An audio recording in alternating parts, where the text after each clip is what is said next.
रमज़ानुल मुबारक की आमद में सिर्फ चंद दिन बाकी हैं, तो क्यों ना चंद ऐसे काम कर लिए जाएं जिससे अफ्तारी और सहरी कम वक्त में तैयार हो जाए और हमें ज़्यादा वक्त किचन में गुजारना ना पड़े, इबादत को भी टाइम मिल जाए और घर वाले भी खुश हो जाएं। तो आज की वीडियो में हम कुछ सुगड़पन की बातें करते हैं। बिस्मिल्लाहिर्रहमानिर्रहीम, अस्सलामुअलैकुम। Welcome to Noor flavour fusion. Video की तरफ बढ़ने से पहले मेरी आपसे रिक्वेस्ट है कि आपने करना है मेरे चैनल को सब्सक्राइब, मेरी वीडियो को लाइक, यही वो सपोर्ट है जो आप मेरी कर सकते हैं। तो चलें स्टार्ट करते हैं। सबसे पहले हम सब्जियों से आगाज़ कर लेते हैं। गाजर का सीज़न है। गाजर बाज़ार में बहुत ही फ्रेश अवेलेबल है। सीज़न ख़त्म ना हो जाए इसलिए हम इसको सेव कर लेते हैं। रमज़ान में भी ये बहुत यूज़फुल होती है। बंद गोभी, शिमला मिर्च, ये तमाम चीज़ें हम इनको काट के रख सकते हैं, क्योंकि रमज़ानुल मुबारक में हम अक्सर पास्ता, मैकरोनी वगैरह बनाते रहते हैं। तो ये चीज़ें अगर हम पहले से इनको काट के फ्रीज़ में सेव कर लें तो ये हमारे इस्तेमाल में आ सकती हैं। टाइम की भी बचत हो जाएगी हमारी, और महंगी सब्ज़ी ख़रीदने से भी हम बच जाएंगे। ये देखें वीवर्स, इस तरह मैंने बारीक बारीक काट ली है। ये तमाम चीज़ें हम किसी एयर टाइट बैग में सेव करके रख सकते हैं।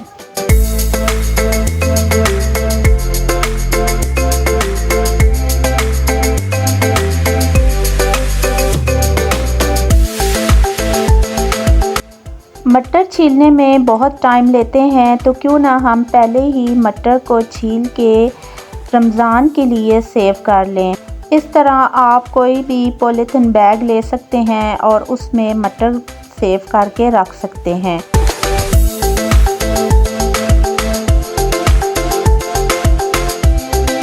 हरी मिर्चें, उनको मैंने काट लिया है, उनका हम पेस्ट बना लेंगे।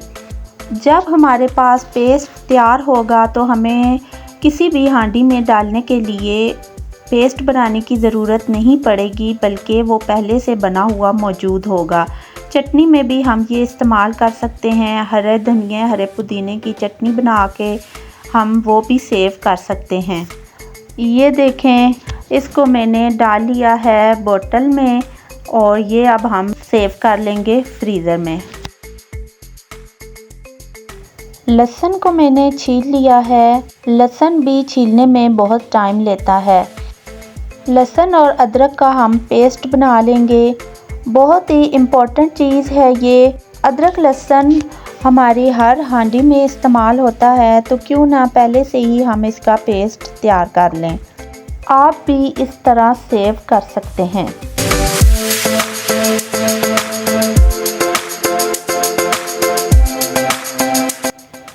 लीमू भी बाज़ार से हम ले आते हैं और वो हमारे ख़राब होने से बच जाएं, इसके लिए हम ऐसा करेंगे कि उनको काट के हमने बीज अलग कर लेने हैं और उनका रस निकाल लेना है।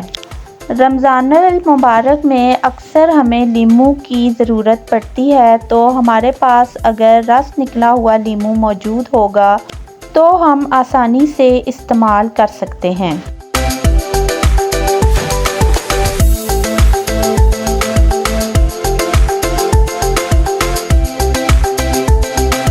तो व्यूअर्स, अब हम खड़े मसालों की तरफ चलते हैं। खड़े मसाले हमारी हांडी में बहुत इस्तेमाल होते हैं, तो अगर हम उनको पीस लें तो हमारे लिए बहुत ही आसानी हो जाती है। ज़ीरा हम पीस के रख सकते हैं। बाज़ार से पिसा हुआ मिलता है, लेकिन घर का पिसा हुआ मसाला बहुत ही अच्छा होता है। काली मिर्चें, वो भी हम पीस के रख सकते हैं। वो भी हमें अफ्तारी, सहरी में दरकार होती हैं, और अगर पहले से पिसी हुई होंगी तो हमारे टाइम की बचत हो जाएगी। सुर्ख मिर्चें पिसी हुई बाज़ार से अवेलेबल होती हैं, लेकिन अगर हम खुद ख़रीद कर उनको पीस के रख लें तो ये हमें बहुत ही सस्ती भी पड़ती हैं और रमज़ान में आसानी भी होगी। सूखा धनिया, मैंने इसको भी पीस लिया है। इसको भी साफ़ करने में काफ़ी टाइम लगता है।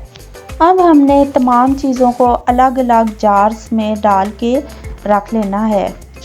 इसके अलावा वीवर्स हम टमाटर का पेस्ट बना के रख सकते हैं, टमाटर केचप बना के रख सकते हैं, रमज़ान में बहुत इस्तेमाल होता है। इमली की चटनी बना के हम रख सकते हैं, वो भी रमज़ान में हमें बहुत ज़रूरत आती है। ब्रेड क्रम्स हम बना के रख सकते हैं। ये थे वो तमाम आइडियाज़ जो कि हमारे लिए बहुत ही कारआमद साबित हो सकते हैं रमज़ान में और हमारे टाइम को बचा सकते हैं। सहरी और अफ्तारी की बाबरकत सातों में हमें इबादत का भी टाइम मिल सकता है। ये तमाम टिप्स आपके साथ शेयर की, आई होप आपको पसंद आई होंगी। वीवर्स, अगर आपको हमारी ये टिप्स पसंद आएँ तो आपने करना है हमारी वीडियो को लाइक, हमारे चैनल को सब्सक्राइब और हमें रखना है अपनी दुआओं में याद। मिलते हैं आपसे बहुत ही इंफॉर्मेटिव वीडियो के साथ, तब तक के लिए अल्लाह हाफ़िज़।